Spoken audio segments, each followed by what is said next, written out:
So today we're going to go over a lot of things that Bungie covered in the TWAB today, which they basically destroyed leveling prep, which is a good thing, and we'll kind of go into why in this video. But that does not mean that they destroyed bounty prep or some of the other prep that we've gone over. I'll have a prep guide up in the next few days that'll be like a kind of final analysis on the things that matter. And make sure to subscribe to be on the lookout for that. Thanks, and enjoy the video. We're gonna pull up our good old trusty text-to-speech friend here. This week at Bungie, we showed off a heck of a lot, including more Void 3.0 goodness.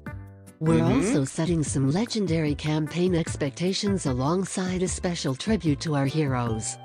What a week so far, and we still have just a little more time to go before the Witch Queen finally arrives later this month. Let's a go! lot of new info has dropped this week with an enticing new video and the breakdown many have been asking for regarding Void 3.0. This is cool if you haven't Feeling watched like this. the rest of us and can't wait to jump right into the next chapter of the Destiny 2 story? We get it. While we can't gift the community with an early drop, there is an interactive experience available now that centers around Savithan herself and getting to know the enemy up close and personal. Another juicy tidbit that you may have missed is the hefty new blog post that offers a closer look at the revamped Void class. A change that is free for all players, and one that just honestly feels really good for showing enemies who is boss. To read the full breakdown, check out our Destiny developer team blog post here, with a few key points broken down in a simpler format below. The introduction of aspects and fragments. First introduced in Stasis with the Beyond Light expansion, this offers players more options to choose from with how they take to battle. Aspects are class-specific items that players can choose when using their revamped Void abilities. Fragments are non-class specific perks that are there as additional enhancements to how gameplay feels. Titans. Ward of Dawn can now be almost completely instantly activated while also becoming the fastest super cooldown tier for ease of access. This change makes Ward of Dawn even more of a powerful defensive tools. Sentinel Shield will still let Titans harness their inner Captain America with thrown shields providing ranged damage as a shield bash grants a full overshield. Titan aspects include controlled demolition, bastion, and offensive bulwark, all of which can be found in the full blog post here. Hunters. Hunters will still be the epitome of stealth, now with even more control over what their enemies see. Mobius Quiver changes will fire off a volley of 3 arrows that can track targets and make them volatile when tethered. Deadfall will see the Void Anchors pulling enemies to a desired location from surface and target impact. Snarebomb Melee will also do more to weaken opponents, particularly in PvP when it removes an enemy player's HUD and obstructs their in-game view. Hunter. Let me stop you right there. If you're gonna play Hunter with the Void 3.0 changes, literally Titan and Warlock are blowing Hunter out of the water by a mile. You are not, unless you're playing PvP, we're talking basically strictly PvE here. If you're gonna run Hunter, you want that smoke for invis. Hunter aspects include Trapper's Ambush, Vanishing Step, and Stylish Executioner. Warlocks. Float like a warlock, sting like a bee, because Void 3.0 fine-tunes what makes Warlocks so valuable and makes them truly a force to be reckoned with. The Nova Warp Super with the Vortex Super enhancements allows players to teleport efficiently to unleash the ultimate Void attack while drawing enemies in and trapping them within a web of damage. Nova Bomb with the Cataclysm enhancement allows for more control when Warlocks are on the hunt for enemies to take out, particularly in PvP instances, and detonations will disperse into smaller tracking projectiles. Shoot the Nova Bomb, and it'll also detonate early. Void 3.0 Melee with Pocket Singularity unleashes Void that detonates when near foes, making them volatile while controlling their position in relation to the blast zone. Warlock aspects include Chaos Accelerant, Feed the Void, and Child of the Old Gods. What about new lights? That's a good question, glad you asked. New lights, or new players as we refer to them in the Destiny community, will be able to earn their first aspects and fragments during the new light campaign. During the Schism mission, players will acquire a new quest called Learning Light that teaches them more about their subclass Schism mission? abilities. More aspects and fragments can be unlocked by visiting Ikoria in the tower. In addition, that's what they're new gonna do with characters Ikora? have also had their starting subclass experience changed. Not only will new hunters and titans be starting with the Void subclass instead of Solar or Arc, all classes will now start with Void subclass abilities intended to be more friendly and appealing to new players. Hunter. Super ability, Mobius Quiver. Class ability, Marksman's Dodge.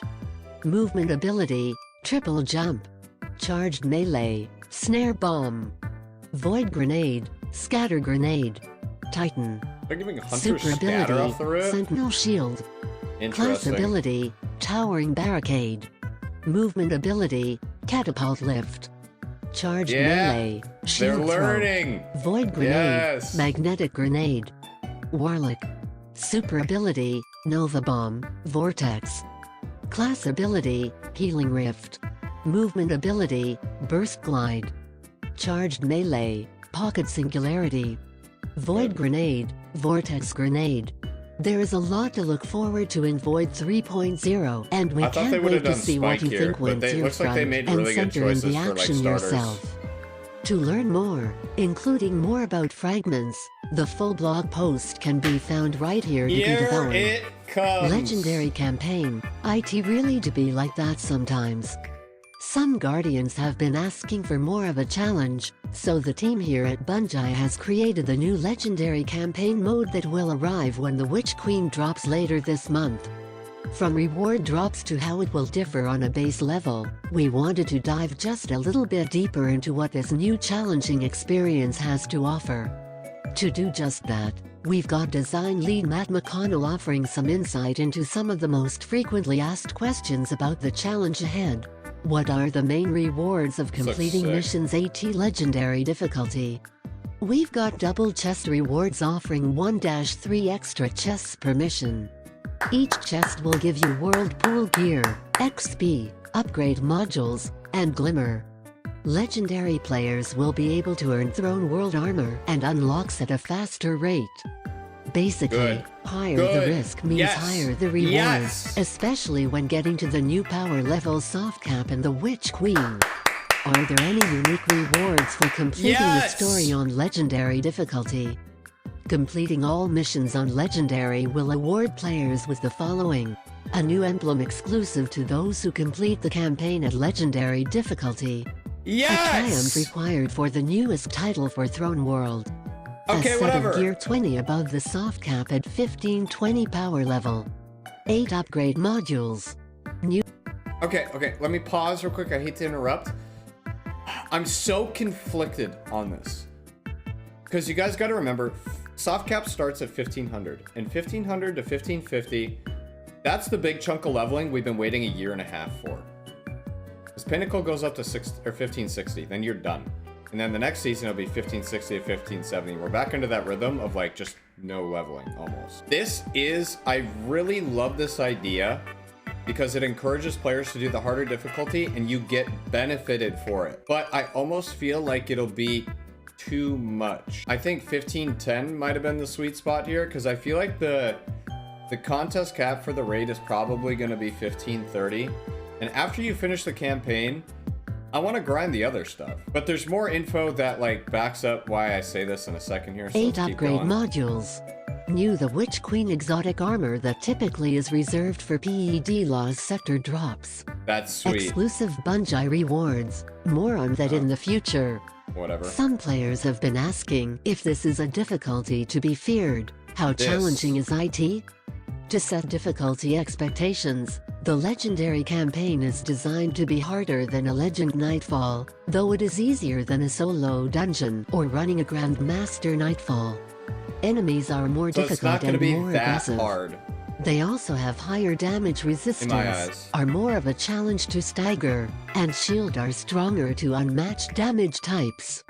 The challenge of Legendary also comes from switching up enemy interactions and infiltration, like swapping out an elite for a boss or having an influx of more red bar foes. Okay. Let me pause. It's not going to be as hard as running a solo dungeon or a GM, which is fine. Again, baby steps here is good, though they're making it harder, but not like insane harder. More enemies, more aggressive. That's good. My only question is then is like, really, outside of leveling, what is there going to be for us to do besides just grind new weapons? That's what I'm curious about. Because they've always made, this is such like a, there's two sides to this coin, because there's people who think leveling is content and people who think it isn't. I think it can be, but it's not treated as it right now. Because of leveling at the moment in Destiny 2, the way it has been for a long time, is it relies on you to play old activities that are years old in order to gain a powerful. And again, once you do this over and over, you learn to abuse the system and do it faster and faster every time. So unless they're really, really changing up how the powerfuls are going to work, I'm not sure how to feel about this.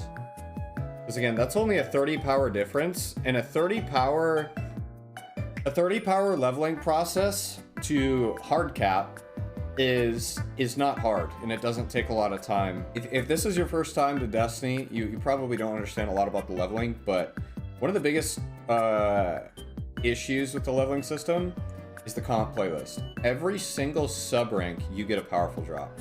So if you win like the first 5 games in a row, you get like 5 drops. It's actually really busted.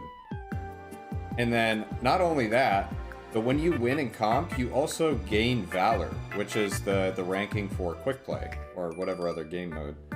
When you get full ranks on there, you get powerfuls too. So you're getting drops for like 2 systems at once. And it's literally, it's like an infinite hat. Like we will show how busted it is, assuming all systems are the same and they don't make any last second changes. At least starting to test the waters on how far they can push their players and encouraging them to do things that are harder and things that take more time, and what is the word? Just like learning to become better at the game. Each mission caps your power so that all Guardians have an even playing field to avoid feeling like every step is a grind. Yes! The mission launch screen will have a skull displaying each mission's max effective power. If you're under level, be prepared for a bit of a tough fight.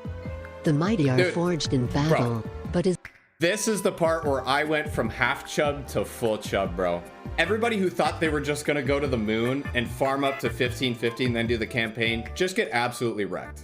It's so stupid to act so deterministic in one way. I love this. I absolutely love this. It almost kills the prep that we did, and I'm okay with that. I don't want to go into Witch Queen with any advantages, but if you allow me to, I'm going to, because that's my job.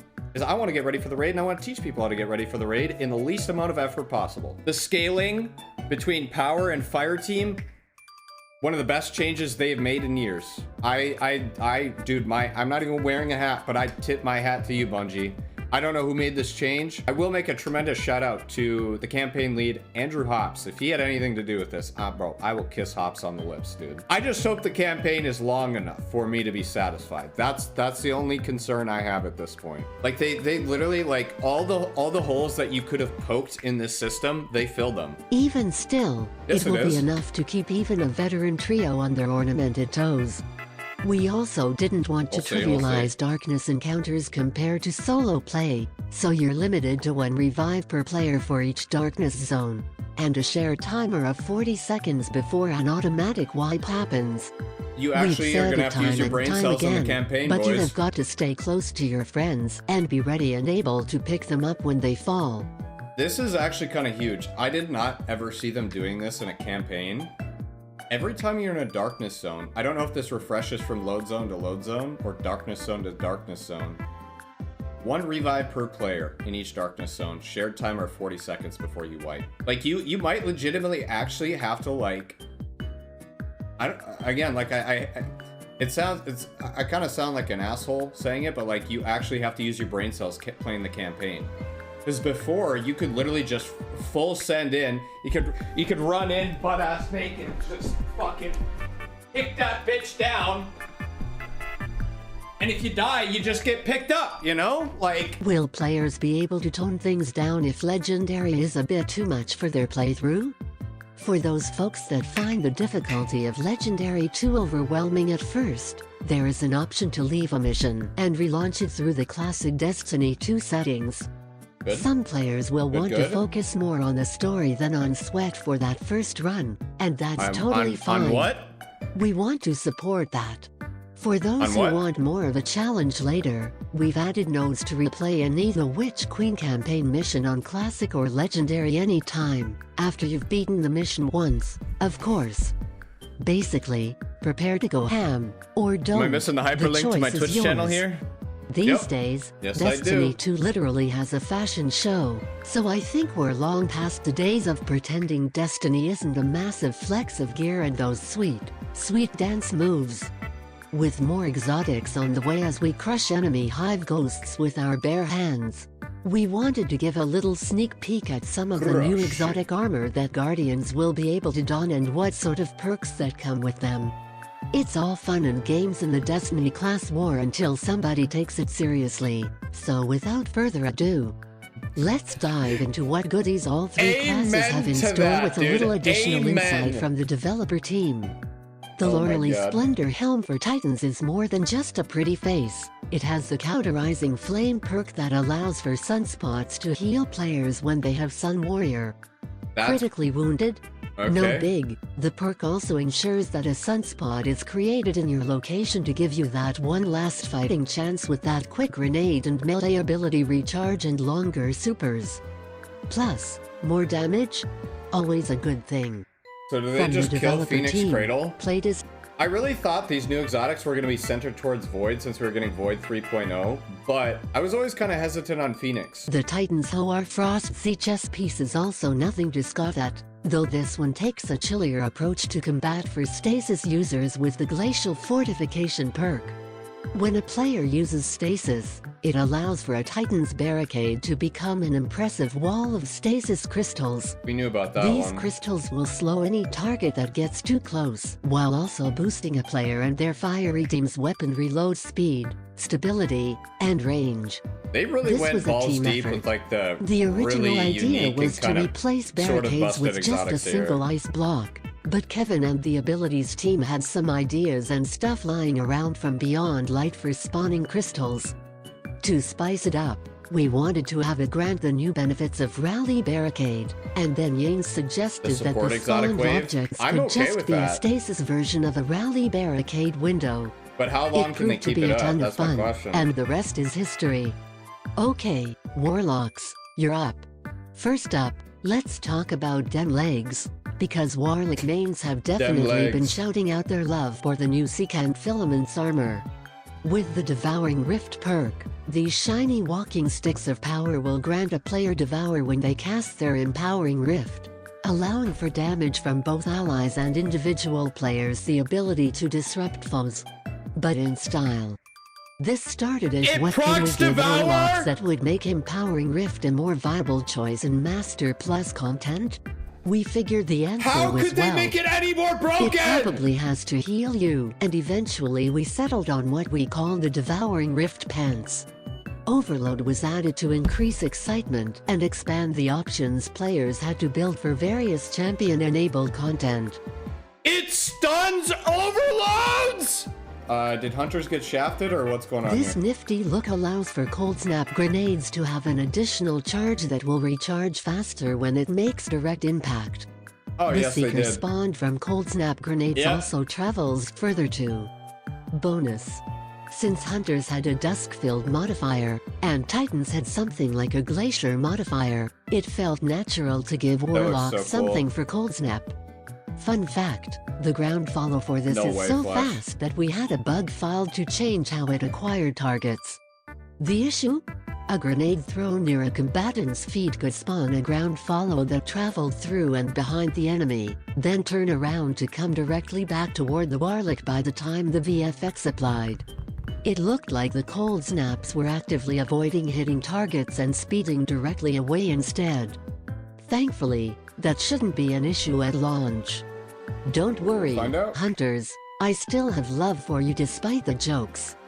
You've got some pretty cool gear on the way, including the Blight Ranger helm with the Voltaic Mirror perk. Lightning lovers, Here's where your arc powers can truly shine. This perk allows players to redirect with their arc staff to deal an increased amount of damage and orbs of power generation for all allies. Basically, get in there and do some damage. Hunters Sounds are just like an a orb good time. machine, man. We wanted to make something for Arc Strider that leaned into an aspect of the super that doesn't normally get focus. It's not There gonna are get players used. that love wielding other people's attacks, creatures, game pieces, etc. against them. This is for those people. Okay, I'm about to completely destroy why this exotic sucks without even using it. I'd be happy to apologize and change my mind if it is good, but in what situation are you ever under a literal, like, constant barrage of fire where you would pop super and this would actually be more beneficial than outputting your own damage through a healing scenario where you could out-heal the damage intake while still dealing damage outwards?